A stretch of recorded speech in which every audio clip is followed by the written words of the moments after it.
Hello, Sagittarius, Sun, Moon, Rising, and Venus signs. Kamusta kayo? Sana po ay nasa mabuti kayong kalagayan. Welcome back po sa Star Tarot. Kung bago kayo rito, welcome din kayo. Thank you for your support. I truly appreciate it. God bless you all. Sagittarius, pauna mensahe po ninyo, yoke. Feeling tied down or frustrated. Ayan. So, depende sa inyong sitwasyon, but you may be feeling frustrated or restricted sa ngayon. Ano? So, depende yan sa inyong sitwasyon. This could be related to family or relationship or pwedeng sa trabaho. So, what else? We have dark woman. Ayan, dealing sa relationship with a woman with dark complexion or hair.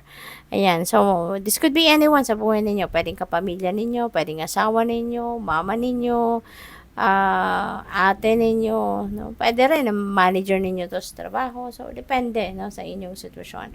But definitely, this dark woman is going to play a significant role sa buhay ninyo at this time. We have facts, shrewdness, and resourcefulness, especially in business. Ayan, kung meron kayong negosyo, no? Ito yung maaaring kailangan mong gawin sa ngayon, no? Your shrewdness and resourcefulness ang dapat ninyong paandarin ngayon, no? Dahil yun ang mas makakabuti sa inyong sitwasyon, no? Lalo-lalo sa inyong negosyo. We have archway. There are new opportunities, possibilities, and path opening up for you.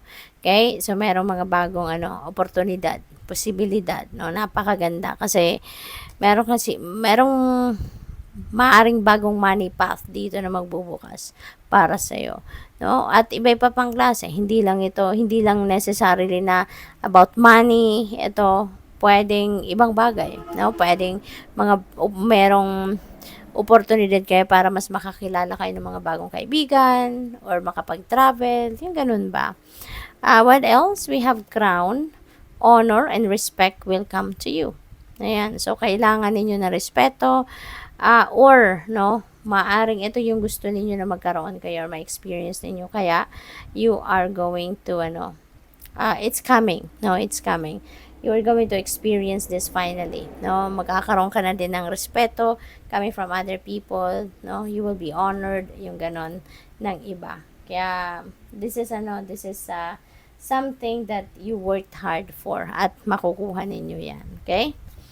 We have grapes, time to go out and have fun. Okay?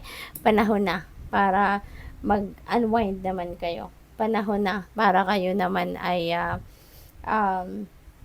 magsaya. Panahon na para kayo naman ay makahinga makahinga naman kayo ng malalim, kung baga, no? Sagittarius.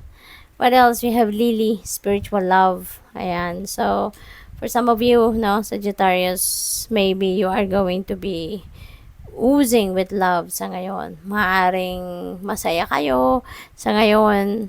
Kaya yung puso ninyo, kumbaga, siksik-liglig, umaapaw ng pagmamahal, pag-ibig, no, para sa mga tao na nasa paligid ninyo. And you are going to show your love and concern, no, sa maraming tao.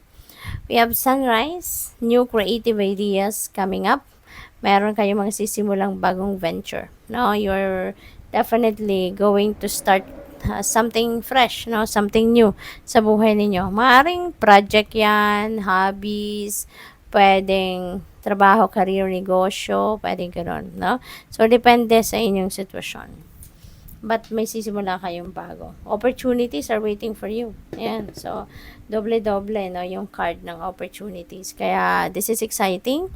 You know, Sagittarius, maraming oportunidad ang naghihintay sa'yo. And this is multiple opportunities. And this is exciting kasi hindi pa natin alam kung anong klase, no, ang eksaktong oportunidad na dating. Nakasara pa ang pinto.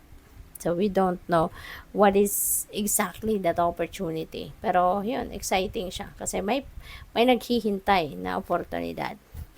We have moon changes in your life. Okay? May mga pagbabago na magaganap sa buhay ninyo. Okay? Maaaring dahil yan sa mga oportunidad na to. So, depende sa inyong sitwasyon kung ano man yung bagong opportunity na to na you're going to embrace right now. So, nandun related, no?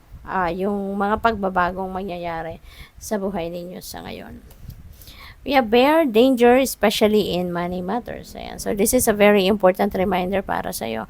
Mag-iingat kayo, okay, sa inyong kapirahang aspeto. Pag-ingatan ninyo ang pag-manage ng inyong pera because you never know, 'di ba? Baka kayo ay masabotage, no, ng kung sino man, or baka magkaroon kayo ng spending na hindi ninyo na control,